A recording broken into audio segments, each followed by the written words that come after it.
acontecer nacional y regional, la vida política, las noticias y el análisis de AFN Político y algo más.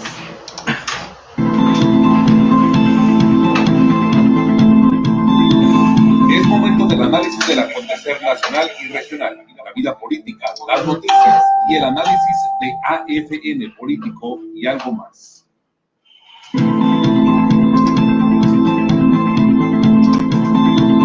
Es momento del análisis del acontecer nacional y regional, la vida política, las noticias y el análisis de AFN Político y algo más.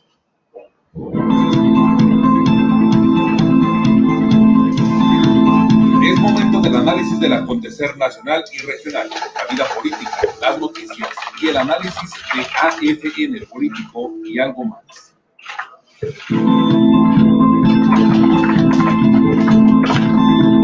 Es momento del análisis del acontecer nacional y regional, la vida política, las noticias y el análisis de AFN Político y algo más.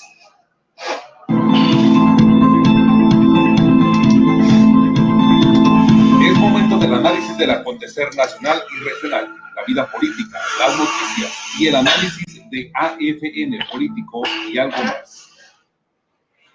¿Qué tal? Muy buenas tardes, qué gusto saludar a los amigos que ya nos sintonizan como todos los días en punto de esta hora para entregarles esta segunda edición de AFN Político y algo más, que es una producción de Agencia Fronteriza de Noticias y de su directora, nuestra amiga y compañera Dora Elena Cortés. Soy Enrique García y agradezco enormemente que nos acompañe hoy como todos los días. Gracias, de verdad. Les recuerdo que en punto de las 3 de la tarde, dentro de 2 horas, usted podrá acceder a la edición nocturna de Agencia Fronteriza de Noticias. Los reporteros del barrio también salen de noche. Se transmite en horario diferido a las 3 de la tarde en esta opción de televisión por cable que nos lleva hasta Yuma, Arizona, San Luis Río Colorado y lugares circunvecinos en canal 73 de CNR estatal. Hombre, qué detallazo saberlo. Ya está con nosotros acompañándonos Abel Ponce Cota, dice buena tarde. Por cierto, mi padre se llamaba Enrique Ponce García, o sea que a lo mejor hay algo ahí. Mi estimado Abel, un placer. Bienvenidos todos ustedes. Israel Núñez Acuatl también bienvenido de igual manera. Están conectándose ya Francisco Ramírez, José Enrique Ibarra Celaya. Desde Mexicali nos sintoniza Luis Pablo Esparza. Buenas tardes, le damos la bienvenida, por supuesto. Y yo quiero decirles que ya lo estoy viendo aquí a tiro de piedra, ya asomó la chompeta, el señor licenciado. Me vi poco serio.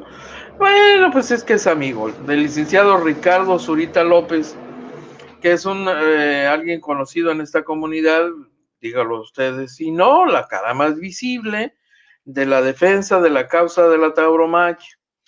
Igual lo vimos ahí peleando en defensa del patrimonio cultural, histórico, inmobiliario de la ciudad, concretamente el caso del toreo de Tijuana, abogado y peleonero al fin y al cabo.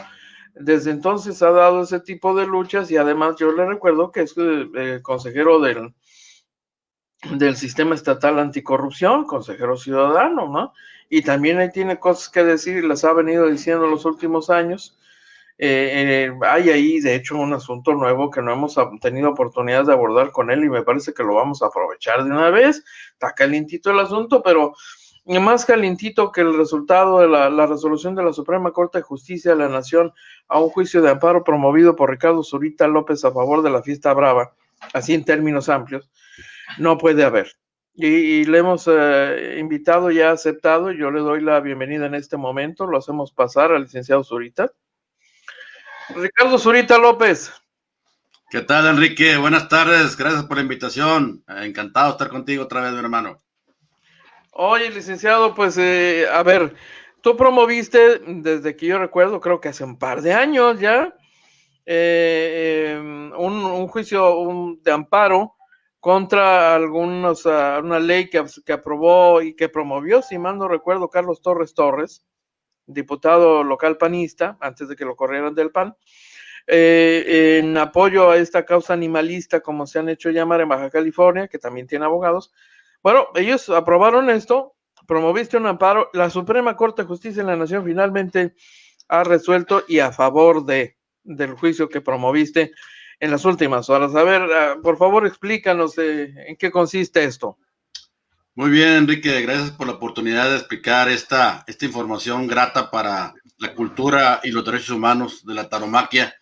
Efectivamente, pues como sabes y lo dijiste ahorita, pues he estado como abogado y como aficionado a la fiesta brava, haciendo la brava defensa legal taurina, como decimos, en todo el país.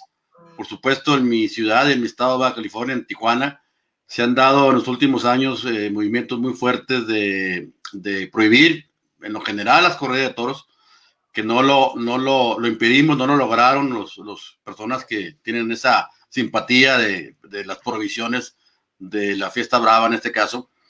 Y en el caso concreto, exactamente cuando no nos pudieron ganar los animalistas antitaurinos, hay que decirlos, yo soy animalista por ser aficionado a los toros, el toro es el elemento indispensable en esto, pero es otra forma de ver las cosas, ¿no? Y al impedirles que en 2015-2016, hace 3 legislaturas que en el Congreso aprobaran la prohibición general de las corridas de toros en Baja California, que no fue fácil para nosotros, fueron acciones previas en el Congreso para impedir la ley.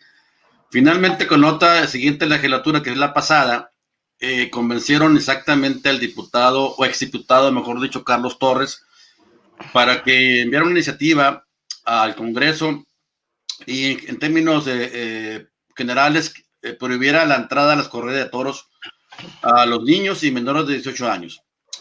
Lograron que se aprobara en la legislatura, el Congreso lo aprobó en el año 2018, en marzo, abril, y la ley de amparo, Enrique, te da 30 días hábiles para que podamos interponer una acción de este tipo de juicio de amparo contra la ley. En ese sentido, en este caso, la ley que prohibía las corridas a los niños y menores de 18 años. Lo hicimos en tiempo y forma, y aquí donde viene el inicio de esta gran lucha que terminó casualmente ayer en sesión de la segunda sala de los ministros de la Suprema Corte de Justicia de la Nación. Para mí sorpresa, porque el juicio se venía perdiendo para la causa de la cultura, los derechos humanos de la tauromaquia.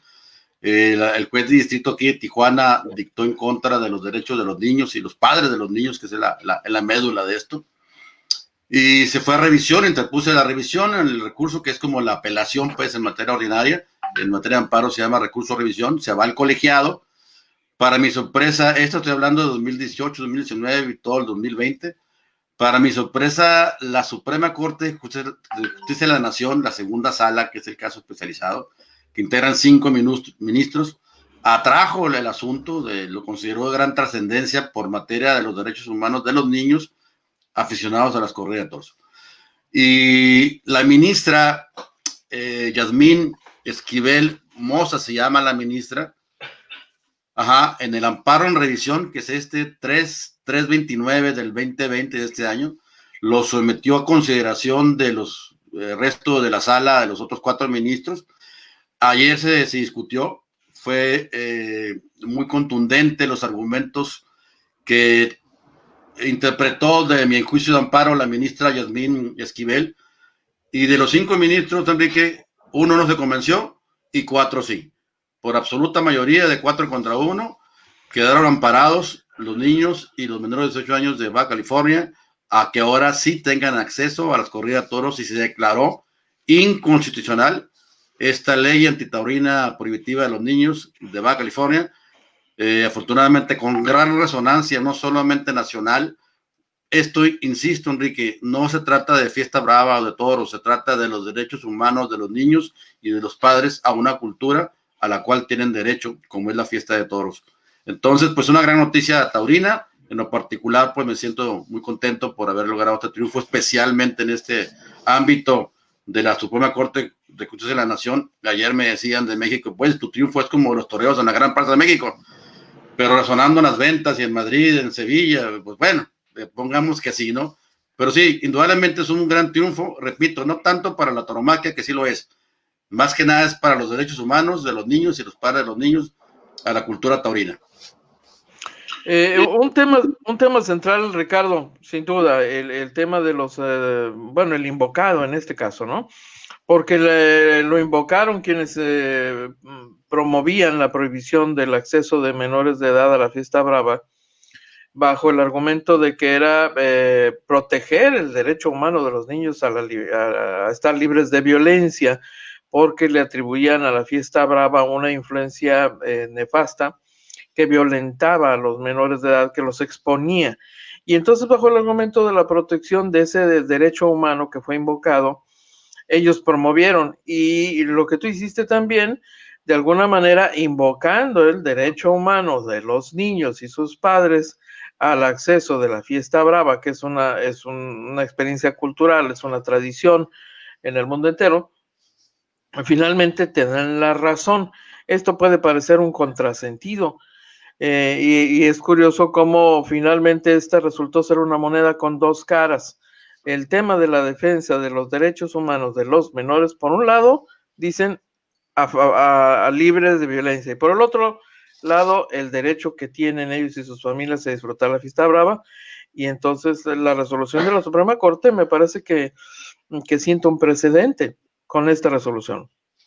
Sí, por supuesto, un precedente nacional y como te decía, pues ya está repercutiendo a nivel internacional, de España, Francia, Colombia, Portugal, los países donde están corrida de toros. Pero déjame ir más para atrás, Enrique, porque es importante decirte que el proceso legislativo que inició Carlos Torres hace 3 años, fue muy viciado, fue muy sucio. Y de ahí fueron las partes medulares que yo esgrimí mis conceptos de violación, porque este exdiputado nada más tomó en cuenta las opiniones de los animalistas, nunca consideró ni a los niños taurinos, ni a los padres de los niños, ni al sector taurino en general, nunca lo tomó en cuenta, nunca lo llamó a pedir su opinión, y todo lo que en la exposición de motivos de la iniciativa habla nada más de contra los toros y los grupos animalistas de que pretenden la prohibición. De ahí empezó todo mal, sucio, parcial, incompleto, violatorio de derechos. Entonces, efectivamente, hay que decirlo, y parte de mis argumentos teóricos que argumenté en el juicio de amparo, en la demanda de amparo. Mira, Enrique, la fiesta de toros en México está a punto de cumplir 500 años de darse corrida de toros en el país, en caso de nuestro país. La primera corrida de toros se dio el 24 de junio de 1526, antes de la aparición de la Virgen de Guadalupe, incluso en 1531. Es decir, en 6 años ya cumplimos 500 años de darse corrida de toros. Y uno de mis sustentos, Enrique, fue que desde entonces no hay un solo antecedente vivo, real, probable, que un niño que vaya a las corridas de toros quede traumado o quede dañado emocional o físicamente, etcétera. No hay más prueba que ese hecho notorio, como decimos los abogados. Incluso hubo, entre los argumentos de mis contrapartes de la iniciativa de Carlos Torres y los animalistas, para mi desfortuna al principio, en el manipuló que se hace de esto, de la mala información que hacen los animalistas antitaurinos, prohibitivos de los derechos humanos, el comité de niñez de la ONU, fíjate, una recomendación que hizo en 2015, donde hizo varias recomendaciones de protección de los niños, por supuesto, la mayoría excelentes, proteger a los niños en sentido de migración, de abuso sexual, los niños migrantes, los niños que trabajan, etcétera. Eso estaba precioso. Pero lograron, en base de una organización internacional que se llama Frans Mayer, de Holanda, Suecia, que odia a los toros y todo lo que sea para prohibirlo, le han invertido dinero y recursos y en todo el mundo han estado, caen a Baja California y le venden a la Comité de la Niñez ese proyecto. Oye, prohíbe los toros a los niños porque es dañino para ellos. Y la ONU lo publica sin sustentos científicos, sin estudios, sin fundamentos, sin nada. Y de ahí se agarró Carlos Torres y los animalistas. Ante esa cuestión, para mí se me fue muy complicado. Espérame tantito, sí es cierto que es el Comité de la Niñez de la ONU, pero aunque fuera el Papa mismo, no lo está probando, ni lo está comprobando en base a estudios científicos, que lo que dice que perjudican la corrida de todos los niños es cierto y veraz. Por lo tanto, es insubsistente. Y bueno, de ahí te de imaginar de ahí nos fuimos a las cuestiones jurídicas, netamente de derechos humanos, Enrique. Me basé en el artículo 1 y 4 de la Constitución, del derecho a la cultura, el derecho a los padres, de los niños, el derecho al libre albedrío y una convención súper importante que violaron en esta ley, que es la Convención Internacional de los Derechos de los Niños, y en ella establece literalmente que los padres tienen el derecho, que es la parte medular del amparo, de educar, orientar, incidir y decidir sobre lo que les conviene a sus niños en materia de educación, de cultura y libre albedrío. Entonces, una convención internacional en México, según el 133 de la Carta Magna, también es una ley suprema. Y todo eso violaron, y finalmente la ministra Yasmín Esquivel Moza, es el nombre completo, se convenció de los argumentos y los hizo suyos y lo transcribió. Y finalmente la parte de violar es que se violó un derecho humano a los padres y a sus hijos de privarlos del libre desarrollo de la personalidad, de algo que es legítimo, como es la corrida de toros desde hace 500 años casi en México. El proyecto de la ministra Yasmín Esquivel, presentado en el Pleno de la Suprema Corte de la Sala, ella propuso amparar a este menor, en el caso concreto de Baja California, a un menor de 5 años, para que éste pueda acudir a las corridas de toros y otro tipo de eventos en compañía de sus padres. La ministra dice que si bien Carlos Torres y la legislación aprobada plantea una afectación a la psique de los menores, el problema es que no lo acreditan, nada más afirman tal cosa, y dice la ministra, era necesario atender a alguna investigación científica que demostrara si efectivamente es nocivo o perjudicial para el menor de edad asistir a esos eventos, pues no basta con asociar la violencia contra los animales con la afectación al menor si esto no se acredita. Máxime que, como se indicó, la prohibición puede afectar a la convivencia familiar atento a sus costumbres y tradiciones. Además, la razón basada en que no debe existir maltrato animal de ninguna manera puede sustentar una adición a la Ley para la Protección y Defensa de los Derechos de Niñas, Niños y Adolescentes del Estado de Baja California. Es uno de los puntos que rescato del proyecto de la ministra y que por supuesto fue también considerado por los demás ministros a la hora de votar. Es correcto, bien lo dices, incluso pues no fue, el que afirma está obligado a aprobar, y si te me estás diciendo que haces una ley para prohibir a los niños porque a las corridas de toros porque les afecta emocionalmente, etcétera, donde haya maltrato, exceso de animales, así venía la iniciativa y la ley ya pues aprobada, pues nunca lo aprobaron científicamente, y yo lo reté, les digo, ¿dónde están los estudios? ¿Dónde están los dictámenes científicos de psiquiatras, de médicos, de psicólogos? Y no existieron nunca. De ahí venía de parte de este vicio legislativo de Carlos Torres. Sin embargo, yo otorgué un dictamen elaborado a principios de este siglo, por 2005 creo que fue, de 16 psicólogos de 4 universidades de España, donde determinaron en conclusión que a la fecha no existen elementos científicos suficientes para determinar que es traumatizante a los niños y menores de 18 años asistir a corrida de toros. Así de sencillo. Yo sí lo demostré, a que no estaba obligado yo a probarlo, porque ellos fueron los que la carga de la prueba era para ellos. Sin embargo, pues para ahondar a mis argumentos, ese fue uno de ellos. Pero fueron varios hechos concatenados. Ya te comenté ya del vicio legislativo de Carlos Torres, de ser parcial, de ser subjetivo, de ser tendenciero, y ya se fueron dando uno tras otro, entre ellos estos, los científicos, la falta de ellos de acreditarlo científicamente. Al contrario, yo probé lo contrario científicamente. Llevé un testigo de un psiquiatra de aquí de Tijuana, lo voy a decir porque se aportó todo a dar, es mi tocayo, el psiquiatra Ricardo Méndez, donde él declaró que efectivamente él no tiene conocimiento de que esto afecte, bueno, una serie de pruebas. Y lo que es de derecho, pues era evidente, ¿no? Lo que dice la Constitución y la Convención Internacional de los Derechos del Niño, de que no puedes cercenar por lo que tú quieras, a los derechos de los padres y de los niños, en este caso los padres, de decidir sobre la educación de sus hijos, que por ahí fue, te repito, mi estrategia.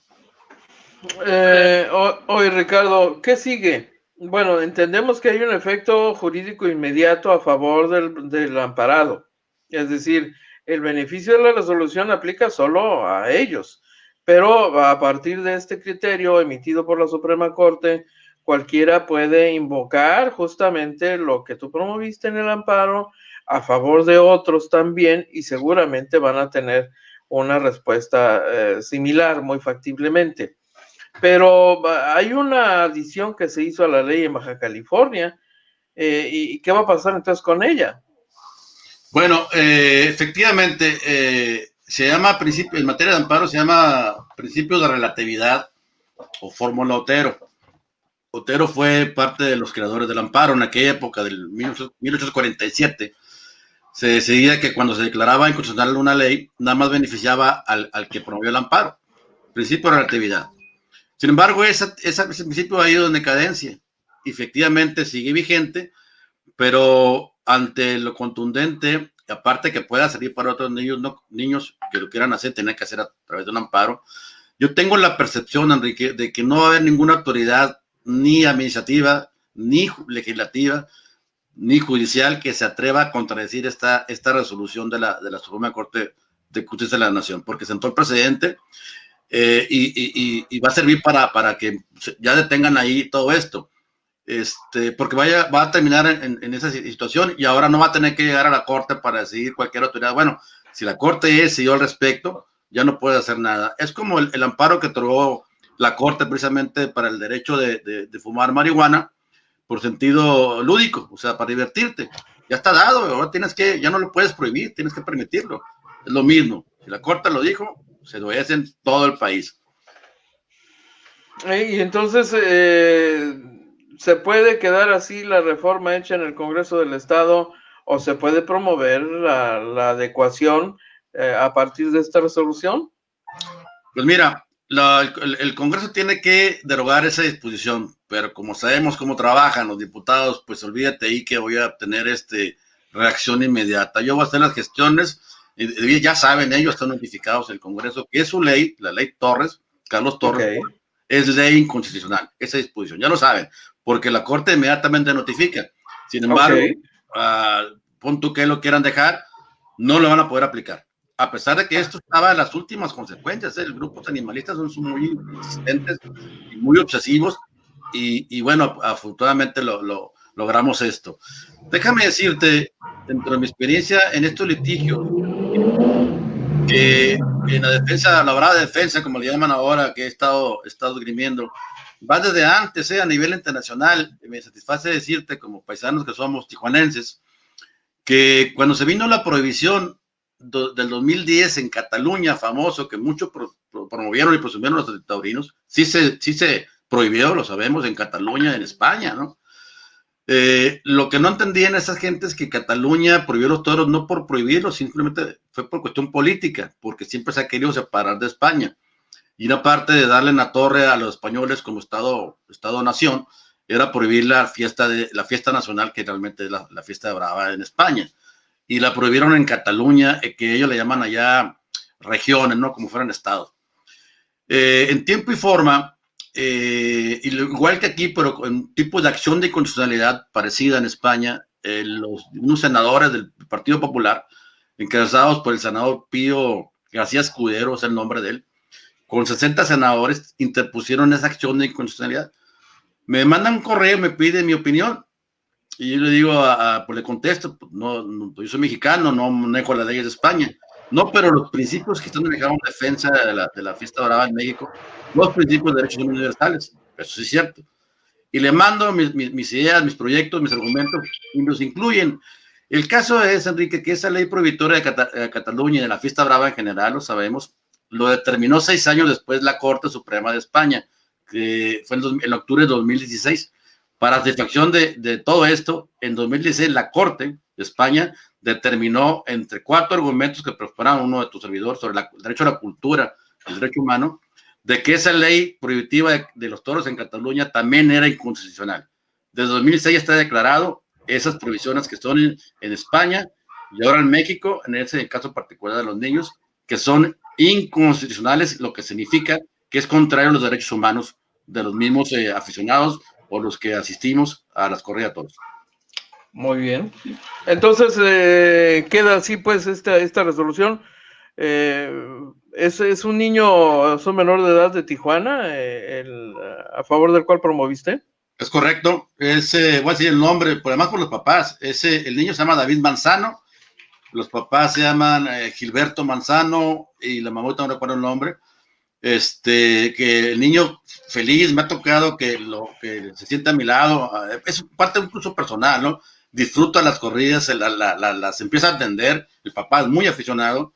Y me pidió de favor, por supuesto, como llamamos abogados, sin cobrar honorarios, esto es más que nada de amistad y de convicciones. Y cómo es posible que David, que está creciendo y le gustan las corridas, le están empezando a gustar mucho, se le prohíba. Échame la mano, Ricardo, y pues con mucho gusto, mi hermano. Ocupo el acta de nacimiento del niño, de menor edad, y que ustedes firmen como papás de ellos. Y así fue, y así hasta ahora que llegamos ayer a la corte. Muy bien, muy bien. ¿Es el primero de su tipo en el país, Ricardo? Sí, ha habido intentos de prohibiciones por todos lados, y hay varios estados que ya lo tienen prohibido, lo general y lo particular a los niños. Ya me están hablando para que les ayude. Pero de este tipo, de este nivel, ya se viene abajo todo. Déjame decirte también, Enrique, porque es justo y necesario, que a este trabajo que yo coordiné del juicio de amparo, la demanda de amparo, me ayudaron 2 abogados de Tijuana taurinos, que les quiero dar el mérito y compartir el mérito. El primero de ellos es el abogado taurino Miguel Ángel Barut, y el segundo, nuestro gran amigo, el abogado taurino Marco Antonio Maclis Mercado. Ambos abogados y con un servidor hicimos la tercia del gran cartel de abogados taurinos que ganamos este juicio de amparo en la Corte Suprema del país. Déjame recordar, estamos hablando del ex juez Miguel Ángel Barud. Correcto. El ex juez penal, magistrado, Miguel Ángel Barud, súper taurino. Le pedí ayuda, me dio conceptos, me ayudó mucho. Y también, por supuesto, nuestro gran amigo, el licenciado Marco Antonio Maclis Mercado. Los dos contribuyeron a este gran trabajo. Yo fui el coordinador, el representante común de la defensa, y el triunfo de esto legal taurino es de los 3. Bueno, pues interesante. Oye, licenciado, yo aprovechado que soy, permíteme abusar. Ahora te pediría que te pusieras la cachucha de consejero ciudadano del Sistema Estatal Anticorrupción, porque ya vi por ahí alguna expresión tuya en relación con un tema de incumbencia de todos los bajacalifornianos. La ausencia de un fiscal anticorrupción y también de un magistrado anticorrupción, porque ambos renunciaron, ha dejado en parálisis al sistema estatal anticorrupción para proceder por la vía que corresponde en las facultades que puede tener el fiscal para perseguir delitos de corrupción, probables delitos de corrupción. Como todos sabemos, está sobre la mesa una serie de denuncias promovidas en contra de funcionarios estatales anteriores encabezados por el gobernador Francisco Vega de la Madrid, que han generado un problema logístico para la administración de Baja California porque pues no hay fiscal.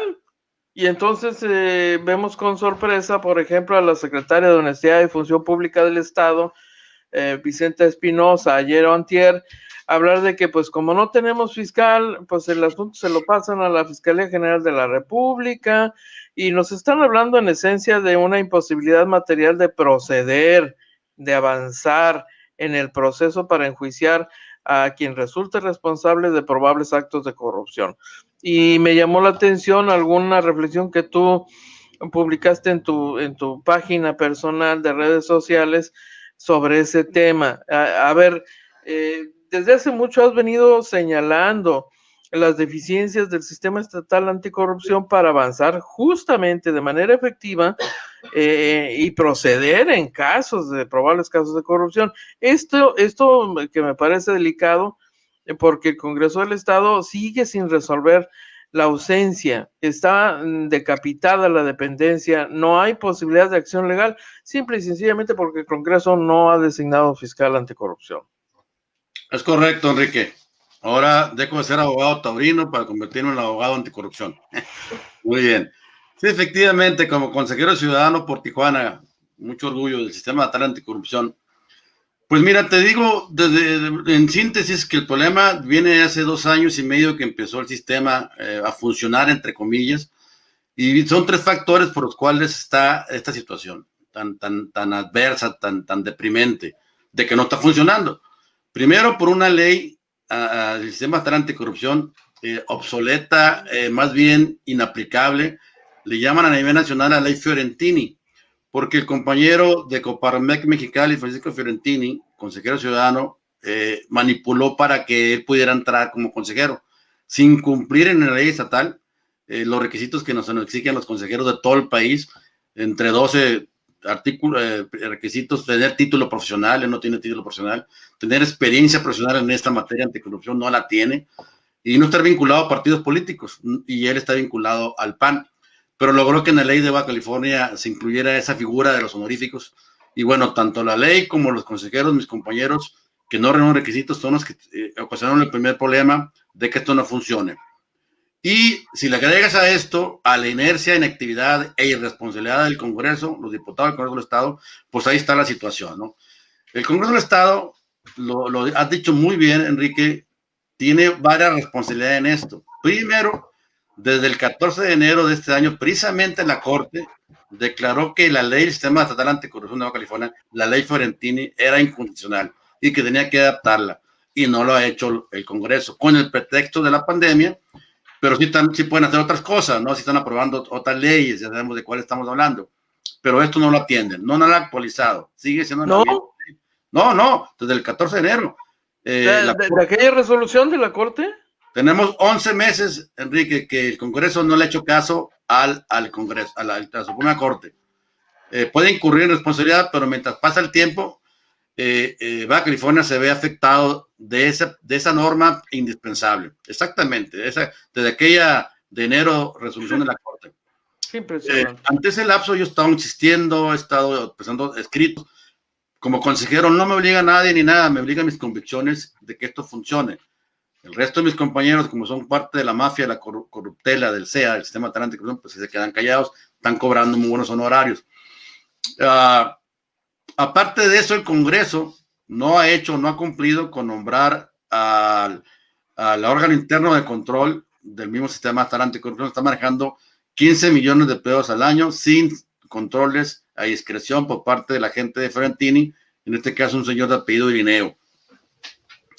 Y la parte final es precisamente la falta de nombramiento de estos dos funcionarios, que es parte fundamental operativa, que tiene que nombrar el Congreso por mayoría calificada, que es el magistrado anticorrupción y el fiscal anticorrupción.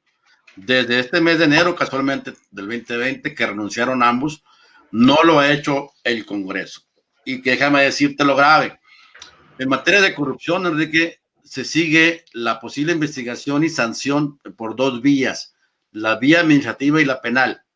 En la vía administrativa, los órganos internos de control, las sindicaturas, la Secretaría de Honestidad y Función Pública, únicamente pueden o deben investigar y sustanciar el procedimiento de acreditar los elementos. Pero para faltas graves, que son la mayoría de ellas, el único autorizado para imponer, autoridad competente para imponer sanciones, es el magistrado anticorrupción, y no tenemos magistrado anticorrupción. A la inversa, en la vía penal, es el primer filtro.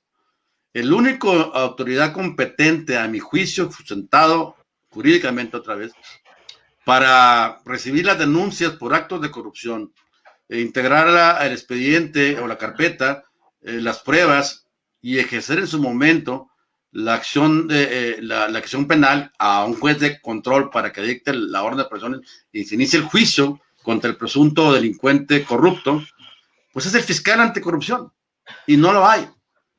Y resumo con lo que he estado diciendo. En conclusión, lo que está diciendo de los moches, del Kiko Vega, del Patas y todo lo que sabemos, en Baja California actualmente es una simulación, es una farsa. Así de triste y deprimente es esto. Se corre el riesgo de que queden impunes estos actos de corrupción entonces, Absolutamente. por la vía Absolutamente. penal. Las dos vías. Por las dos vías. Dos vías. Caray. No hay de plano otra opción. Esa es la ruta única de carácter legal. Legalmente es lo único que podamos ver de resultado de justicia ciudadana, de que se castigue y que regresen lo que se llevaron, si se les comprueba, por supuesto, los presuntos corruptos de donde sean y del momento que sean. No hay imposición de sanciones administrativas, que el magistrado tiene esa facultad, aparte de inhabilitarlos, sancionarlos económicamente, obligarlos a que regresen lo que desviaron y aparte imponerles una indemnización equivalente para beneficio, o sea, para las arcas del Estado, en este caso, o de los municipios. Reparación del daño. Y a reparación del daño, exactamente. Y en el ámbito penal, pues aparte de todo eso también, ir a la cárcel. Sí, claro. Y otro van a prosperar porque pues, no hay ni magistrado anticorrupción para imponer sanciones administrativas y no hay fiscal anticorrupción para darle seguimiento y ser el órgano competente para dar el seguimiento por la vía penal. Lo está haciendo, lo que he sabido mediáticamente, la Fiscalía General, pero en mi concepto, cuando llegue a interponerse el ejercicio de la acción penal ante un juez, le va a ir para atrás todo porque pues, no es competente cualquiera fiscalía, sino la especializada. Y déjame decirte que de todas las especializadas, los ministerios públicos, que es lo mismo una fiscalía, la de robo de vehículo, la de homicidio, la de delincuencia organizada, lo de violencia familiar, todos tienen su nacimiento en la ley orgánica de la fiscalía ahora. El único que tiene su fundamento y nacimiento en la Constitución General de la República es la Fiscalía Anticorrupción. Y ni así lo nombran. Yo presenté un escrito, y es bueno decirlo, que ambos los nombra el Congreso por mayoría cualificada, pero por lo que respecta al fiscal, el requisito es que lo presente, que el gobernador presente una terna. No es el caso del magistrado, pero en el caso fiscal sí. Yo presenté un escrito con todos los fundamentos al gobernador actual, el ingeniero Bonilla, para que haga lo propio, pero no necesito hacerlo. Él tiene que saber y que tiene que hacerlo. Sin embargo, ahí está el precedente, que se lo pedí yo como consejero ciudadano anticorrupción. No lo he hecho tampoco. Entonces, bueno, pues difícil saber si es un acto premeditado o no esta omisión, pero el resultado concreto es que la omisión existe y la consecuencia es la probable inacción penal contra Kiko Vega y exfuncionarios que pudieran resultar responsables de actos de corrupción, ¿no? En mi opinión es así. Yo no quiero darle ideas a los defensores, esto es público, pero además no soy el único que sabe esto. Además soy el único que lo publica, lo hace público para concientizar a la ciudadanía a través de ustedes, los medios que mucho nos ayudan, para ver si así reacciona el Congreso y en este caso el gobernador y las autoridades correspondientes. Tarde que temprano, en el caso penal, se va a detener. Si no en la primera instancia, ante un juez, un amparo, lo que tú quieras, pero los defensores van a decir: un momento, aquí no lo investigó la autoridad competente especializada. Si me estás imputando un delito de corrupción, tiene que conocer e investigarme y en todo caso ejercer la acción penal un fiscal anticorrupción, pues además especializados. Caray. ¿No hay posibilidad de cambiar esta situación? Pues mira, yo siempre he dicho en mi experiencia, que nos conocemos de ese tiempo, Enrique, de amigos que somos, en mi experiencia como abogado, en la administración pública, como funcionario, en la materia anticorrupción, que el primer elemento que se ocupa para proceder contra el combate a la corrupción efectivo es voluntad política. Y eso lo dan los gobernantes, desde arriba para abajo. Y si no hay voluntad política, lo demás no opera. Y es el caso. No hay voluntad política. En el ámbito federal también, en el estado que nos interesa directamente, pues es evidente, ¿no? El combate a la corrupción no es tal como lo ha prometido el presidente y su bandera, porque él lo que hace es administrar, a mi punto de vista, ser austero, y lo cual me parece correcto, pero la efectividad, y para eso nació el Sistema Nacional Anticorrupción, sancionar los delitos de corrupción, tanto en materia administrativa como penal, no se cumple. Quiero decirte que en el ámbito federal tampoco tenemos magistrados anticorrupción. Las sanciones que ha impuesto la Secretaría de la Función Pública Federal, que ha publicado mucho, se están cayendo como moscas. Por lo mismo. No la está imponiendo un magistrado anticorrupción porque el presidente no nombra, no envía las propuestas al Senado. Y olvídate, cuando menos se tiene que estar en la anticorrupción a nivel federal, pero magistrados para el ámbito administrativo no lo hay. Pues qué curioso, qué contrasentido, porque si una bandera enarboló el gobierno emanado de la 4T en Baja California fue la bandera del castigo a los gobiernos panistas por corrupción, ¿no? Sí, sí, y perdóname, a mí me sirve lo que siempre he pensado. Todo el mundo queremos acabar con la corrupción, Enrique, pero no todo el mundo sabemos cómo hacerlo. Y es el caso. Me da la impresión, o no queremos hacerlo, que es el caso, por las dos. Me da la impresión de que el presidente sí quiere acabar con la corrupción, pero no sabe cómo. Y no se ha rodeado de personas, o no le dicen que ocupa hacer esto o esto, que debe cumplir con la ley, pues. Y proveer de recursos a las mismas instancias. Los corruptos de alto nivel, de muchos millones de dólares, como ya lo sabemos, se manejan muy sofisticadamente ahora con las cuestiones bancarias y esto y lo otro, y no se provee, además de todo lo que digo, no se provee de recursos a las autoridades operativas de esto. Y la Convención Internacional de la ONU contra la Corrupción obliga a que se provea de esos recursos, si no, no va a funcionar. Y yo concluyo en este tema de que en una carretera imaginaria, los corruptos con sus millones de pesos y dólares van transitando en un carro de carreras, Enrique, en un Corvette, en una que tú quieras, ¿no? Y los va siguiendo las autoridades anticorruptas en una yunta de bueyes. Nunca los van a alcanzar. Así estamos de amolados. Caray. Ricardo Zurita, te agradezco que nos hayas tomado la llamada para platicar de estos temas tan importantes. ¿Alguna consideración adicional que quieras compartir con el auditorio? No, mi hermano, pues gracias, Enrique, por la entrevista y hacer público esta resolución, volviendo al primer tema del amparo a derechos humanos de la tauromaquia a la ciudadanía. Y en el tema del combate a la corrupción, como consejero ciudadano por Tijuana, el sistema tal anticorrupción, manifestarme a las órdenes. Me quedan 6 meses, yo salgo en julio del año que viene, pero voy a echar todos los kilos de lo que he hecho en estos 2 años y medio, limitado por mis propios compañeros, entre ellos Ferentini, Irineo y los demás, pero seguimos echando para adelante, como ya nos conocemos y las convicciones son fundamentales, hasta donde aguante la situación, pero claro que vamos para adelante. Y gracias por la oportunidad, Enrique, otra vez. Que tengas buen día, Ricardo. Gusto saludarte, licenciado. Igual, Enrique, buenos días. Un abrazo. Igual, mi hermano. Pues ya lo escuchó usted, oigan.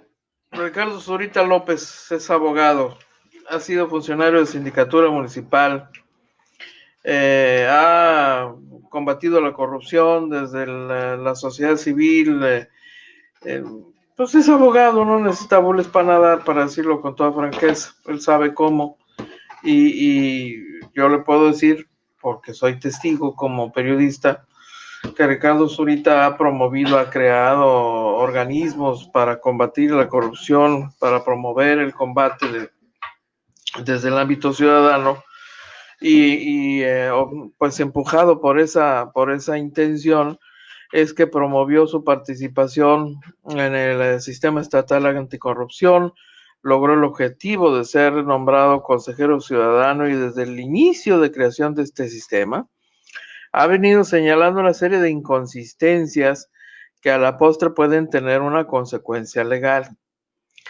Así como en el caso de lo que se menciona del pretendido enjuiciamiento a exfuncionarios panistas, en algún momento de la trayectoria de la ruta legal, alguna autoridad le va a dar palo a la autoridad actual, ¿no? Y el riesgo es que quede impune cualquier acto de corrupción. Lo mismo podría ocurrir con las acciones del sistema estatal anticorrupción cuando alguien identifique los yerros y las omisiones en que ha incurrido el sistema estatal anticorrupción y deje sin efectos por viciadas todas las actuaciones del sistema estatal hasta este momento. Ese es el gran riesgo. Lo ha venido señalando y sustentando jurídicamente Ricardo Zurita desde que empezó el sistema estatal anticorrupción, por eso se lo comento, ¿no? Entonces, nos pareció importante poder charlar hoy con Ricardo Zurita para que usted escuche los argumentos de Zurita, que es consejero ciudadano del Sistema Estatal Anticorrupción. Dicho eso, usted juzgue.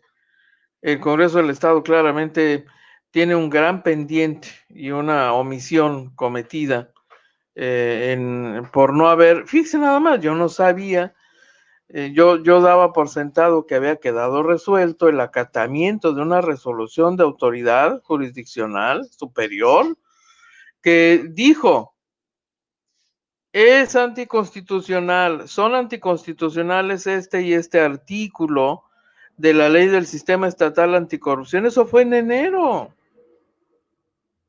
Y desde enero el Congreso del Estado debió acatar esa resolución.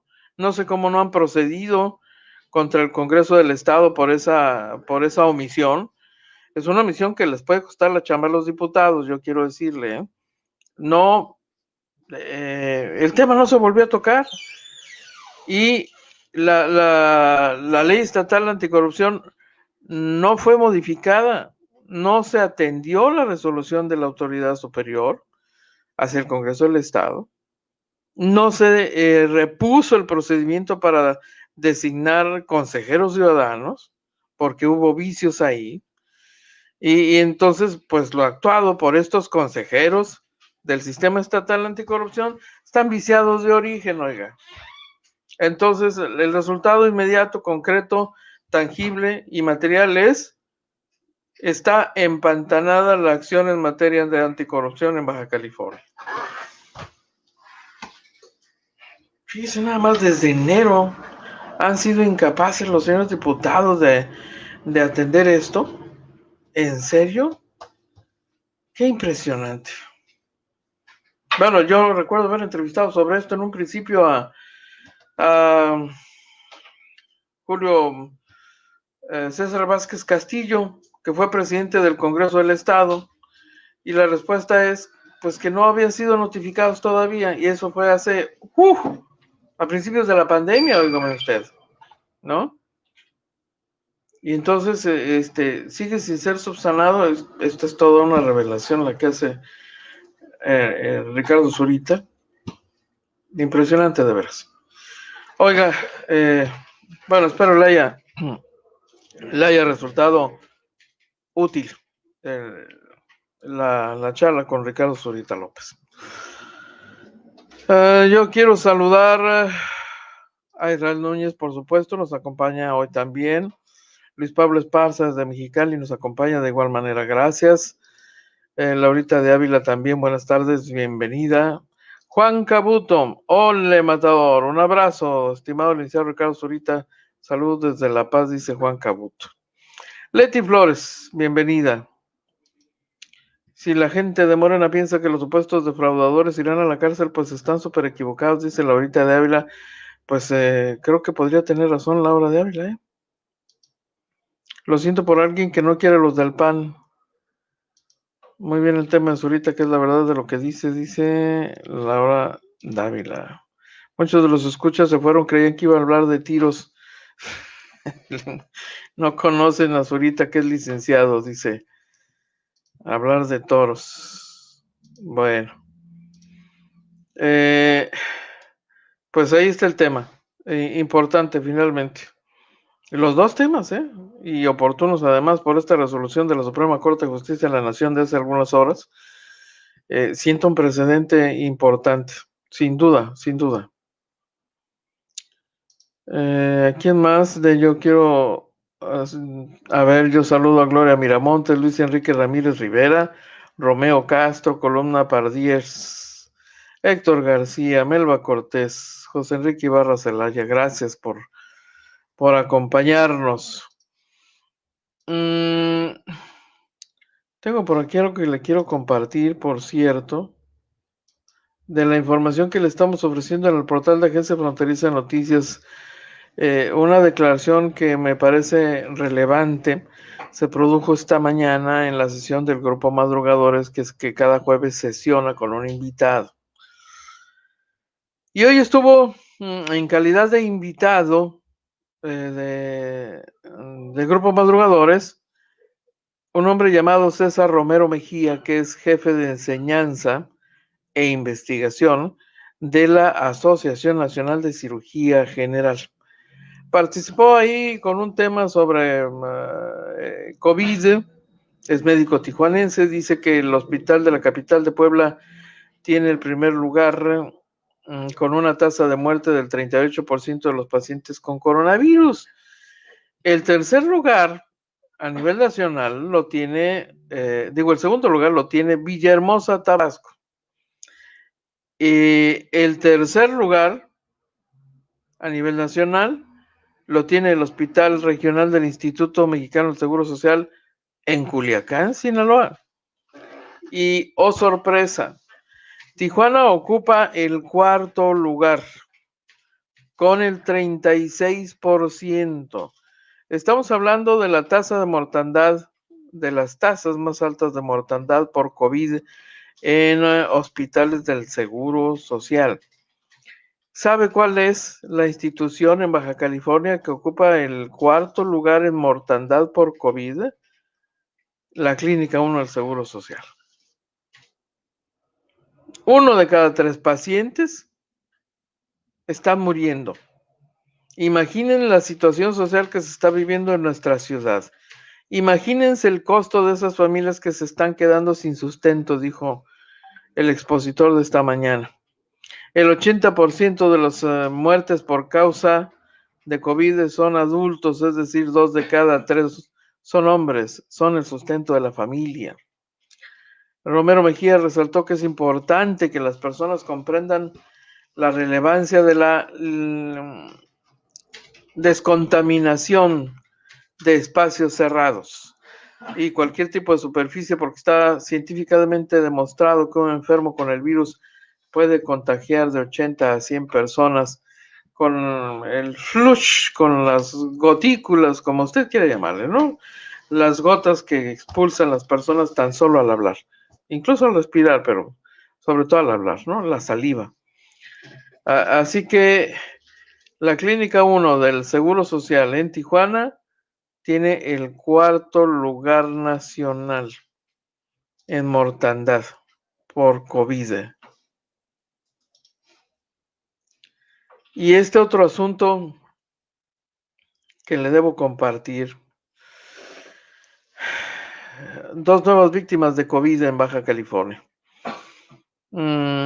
Fallecieron un médico avecindado en Ensenada y un abogado de Tijuana.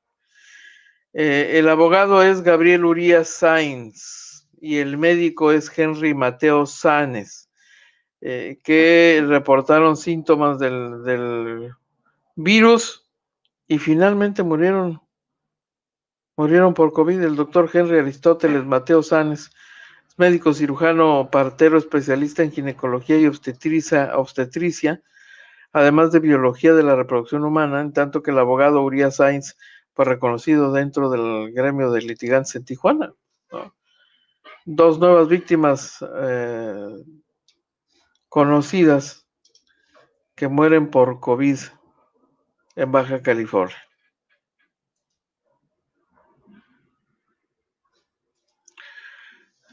Y este otro asunto que está fresquecito, ¿no?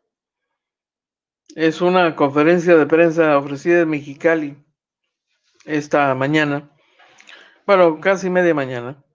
Integrantes del Consejo Estatal Vida y Familia en Baja California advirtieron que van a movilizar a las personas pro familia para votar por los partidos y candidatos que presenten políticas afines al matrimonio hombre y mujer.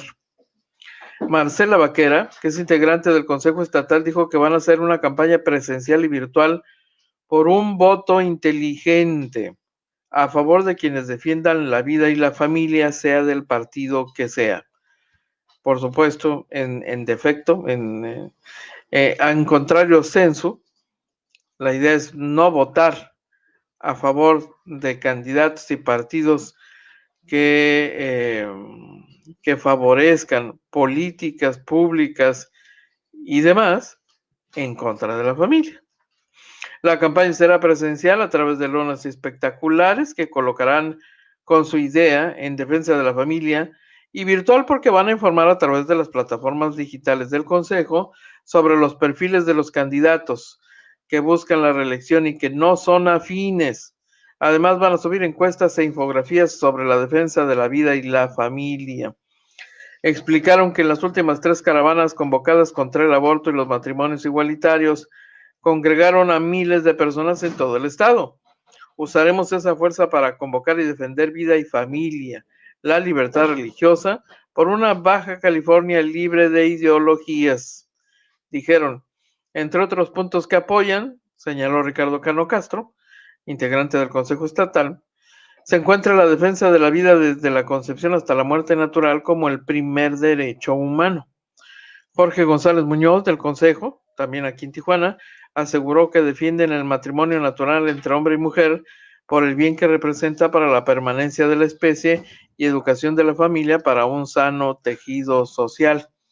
Mirna Escobedo, por su parte, dijo que defienden las libertades fundamentales de todo ser humano, libertades de conciencia religiosa, de expresión, de libre asociación y de que los padres puedan educar libremente a sus hijos. Finalmente, Gustavo Coronado, que es miembro del Consejo, pidió a la comunidad ser partícipes de la vida política del Estado y conocer las acciones de diputados que buscarán la reelección, principalmente en temas de vida y familia. Por cierto que está pendiente la votación, el tercer intento, por aprobar los matrimonios homosexuales en Baja California. Les recuerdo que vuelven a la carga los diputados que estaban a favor y que sin embargo no lograron el objetivo de que esto fuese aprobado, esta reforma. Bueno, van a volver a la carga. Hicieron algunas modificaciones al proyecto original para evitarse complicaciones posteriores, evitar que se pueda promover ante la Suprema Corte alguna acción contra el Congreso del Estado, y como una estrategia de carácter jurídico dividieron en 2 partes esta reforma que iba planteada en una sola. La habían pospuesto, la pospusieron y no está descartado, todavía tiene pendiente de votación el Congreso del Estado sobre este tema. Veremos qué pasa ahora con la muerte de la diputada morenista Carmen Hernández. Su lugar ha sido ocupado por la titular luego de que ella falleció por COVID hace algunos días. Así que, pues esto es lo que ocurrió hoy por la mañana en Mexicali en esta conferencia de prensa ofrecida por estos grupos, ¿no? Muy bien. ¿Quién más anda por aquí? Marco Antonio Labastida, saludos, buenas tardes, Marco. Qué gusto saludarte. Luis Pablo Esparza, doble cara, doble moral, no estoy de acuerdo cómo se contradicen, no al maltrato animal y llevarlo a un niño a ver cómo maltratan a un toro, cómo se desangra, le cortan las orejas, el rabo, deja mucho que pensar, dice Luis Pablo Esparza.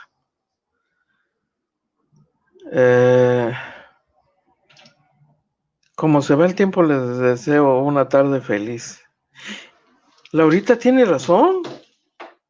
Ya es la 1:59 y ya me tengo que ir a agarrar mis chivitas y córrele, porque no tardan en entrar en escena los compañeros Norma Yolanda Cortés Juárez y Ario Estrada Gagiola con la producción de Agencia Fronteriza Noticias para hablar de turismo como todos los jueves a las 2 de la tarde. Entonces, ya debo ahuecar el ala. No sin antes agradecer la gentileza de su sintonía para esta edición, y les recuerdo la invitación para que nos acompañe hoy por la noche a las 9 de la noche en la edición nocturna. Los reporteros del barrio también salen de noche. Que la pasen muy bien. Luis Pablo Esparza, gracias, que la pasen muy bien. Cuídense todos ustedes, nos vemos por la noche, si les es posible. Y es todo por hoy. Lo invitamos para que nos siga de lunes a viernes, de 12 a 1 de la tarde por este canal. Agencia Fronteriza de Noticias es el portal de noticias más influyente y que